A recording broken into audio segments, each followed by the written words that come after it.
Hello everyone, मैं अभिषेक भारद्वाज आप सभी का एक बार फिर स्वागत करता हूं अपने यूट्यूब चैनल बायोलॉजिक पे।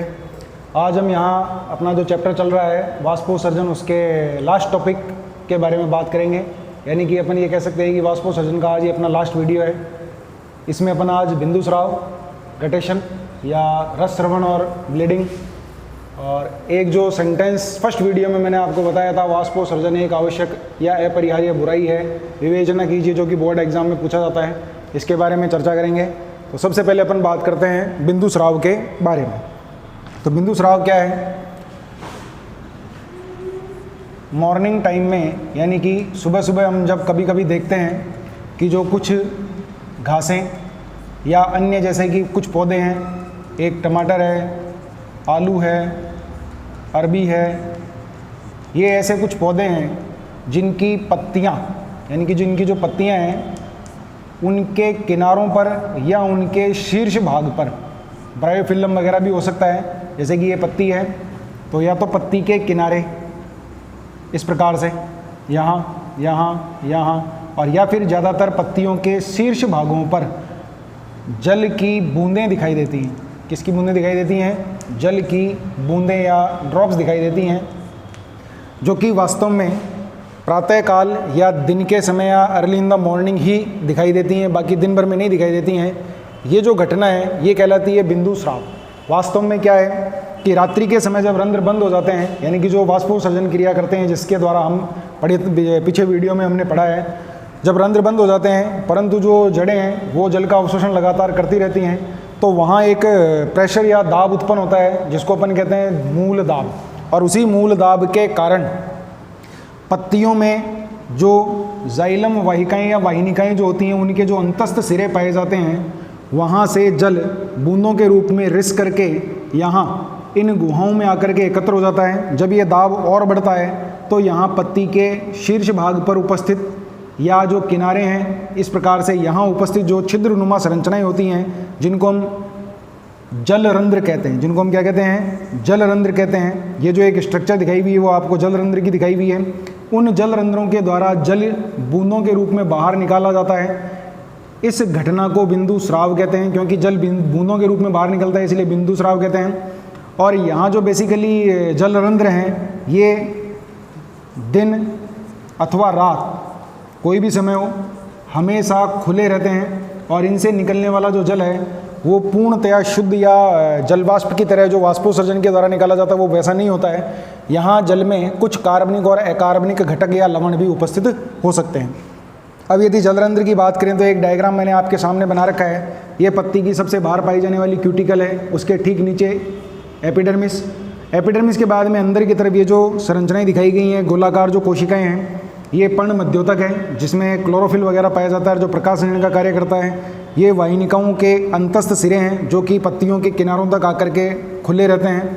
और यहाँ ये जो निष्क्रिय द्वार कोशिकाएं वगैरह हैं जो कि जलरंध्र का निर्माण कर देती हैं, जो कि दिन में अथवा रात में सदैव खुले रहते हैं, उनके नीचे की तरफ कुछ गुहा पाई जाती है जिसको जलरंध्रीय गुहा कह सकते हैं। और उसके ठीक नीचे लूजली बाउंडेड, यानी कि दूर दूर इस अवस्थित मर्दूतिकीय जीवित कोशिकाएं पाई जाती हैं, और इस ऊतक को कहा जाता है एपिथेम।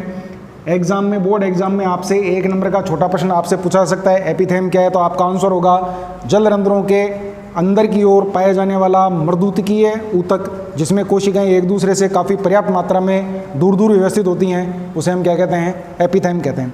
तो जलरंध्रों के द्वारा बूंदों के रूप में होने वाली जल की हानि, जो कि केवल प्रातःकालीन या प्रातःकाल के समय ही हमें दिखाई देती है, उसे हम क्या कहते हैं? बिंदु स्राव कहते हैं। अब इसके बाद नंबर आता है किसका? रस स्रवण का। रस स्रवण क्या है? पादप के कटे फटे, यानी कि जहाँ कोई कट लग जाए या क्षतिग्रस्त कोई भाग है, जैसे कि कोई पौधे की टहनी या पत्ती तोड़ दी जाए, और ऐसी स्थिति में कटे फटे भागों से या क्षतिग्रस्त भागों से या पत्ती के तोड़ने पे या टहनी के तोड़ने पे यदि वहाँ से कोशिका रस बाहर निकलता है तो उस घटना को कहते हैं ब्लीडिंग अथवा रस स्रवण। फॉर एग्जाम्पल, अफीम के पौधे में अफीम का जो फल आता है उसमें कट लगाने पर लेटेक्स का बाहर निकलना। इसके अलावा एक पादप है ताड़ी, उसके तने में या उसका जो टहनी है उसको तोड़ने पर जलनुमा या जल के समान तरल पदार्थ का बाहर निकलना। और इसके अलावा सबसे अच्छा एग्जाम्पल है रबर। रबर का जो पादप है जिसका वानस्पतिक नाम होता है हीविया ब्राजीलेंसिस के पौधे में या तने में कट लगा करके लेटेक्स प्राप्त किया जाता है और उसी लेटेक्स का यूज करते हुए आगे रबर या उससे निर्मित होने वाली विभिन्न प्रकार की चीज़ें बनाई जाती हैं। तो ये जो घटना है ये कहलाती है रस स्रवण। तो जो रस स्रवण है वास्तव में परिभाषिक तौर पे हम कह सकते हैं पादप के कटे फटे अथवा क्षतिग्रस्त भागों से कोशिका रस का बाहर निकलना या स्रावित होना रस स्रवण कहलाता है। एग्जाम्पल आप लिख सकते हैं अफीम के फल में कट लगा करके अफीम प्राप्त करने की जो प्रक्रिया जो लेटेक्स बाहर निकलता है वो भी रस स्रवण है। जो अपने सामान्य मरुद्भिदी पादप है आक कैलोट्रोपिस प्रोसेरा, उसकी पत्ती को तोड़ने पर टहनी को तोड़ने पर जो लेटेक्स बाहर निकलता है वो भी रस स्रवण का उदाहरण है। रबर के पौधे से रबर प्राप्त करना जिसमें टोंटीनुमा संरचना लगा करके कोशिका रस को बाहर निकाल करके इकट्ठा किया जाता है लेटेक्स के रूप में, वो भी किसका उदाहरण है? रस स्रवण का उदाहरण है। ये भी 1 नंबर आपसे एग्जाम में पूछा जा सकता है। अब इसके बाद आता है वाष्पोत्सर्जन एक आवश्यक या अपरिहार्य बुराई है, अर्थात transpiration is a necessary evil for the plants. ये कहा था कर्टियस ने। एग्जाम में आपसे प्रश्न पूछा जाएगा कि वाष्पोत्सर्जन एक आवश्यक बुराई है, इस कथन की विवेचना कीजिए। तो आपको वहाँ बताना है कि वास्तव में वाष्पोत्सर्जन पौधों में आवश्यक बुराई है। बुराई इसलिए है क्योंकि अब पादपों के द्वारा अवशोषित किया जाने वाला जल, यानी कि जो पादप एब्जॉर्ब करते हैं मृदा से जल, उसका 98 से 99% भाग वाष्पोत्सर्जन के रूप में या हम जैसे कह सकते हैं जलवाष्प के रूप में वातावरण में क्या कर दिया जाता है? मुक्त कर दिया जाता है। परंतु ये कोई विशेष क्रिया या जो घटना है, हालांकि इससे जल की हानि होती है, लेकिन वाष्पोत्सर्जन के महत्व हैं जो कि इसको आवश्यक बनाते हैं। नंबर 1, पौधों में जल का अवशोषण। आगे हम रसारोहण की क्रिया पढ़ेंगे जिसमें अवशोषण के साथ साथ पौधों के अंदर अवशोषित किए जाने वाले जल को पादप के शीर्ष भागों तक पहुंचाने की क्रिया जिसे हम रसारोहण कहते हैं, उसमें वाष्पोत्सर्जन बहुत महत्वपूर्ण भूमिका निभाता है। इसके अलावा विभिन्न प्रकार के जो खनिज पोषक तत्व हैं, यानी कि जो मिनरल्स हैं, उनके ट्रांसपोर्टेशन में, यानी कि उनके परिवहन में। इसके अलावा पादपों में एकत्रित होने वाले अतिरिक्त जल को शरीर से बाहर निकाल करके परासरणीय सांद्रता के नियमन में ये भाग लेता है।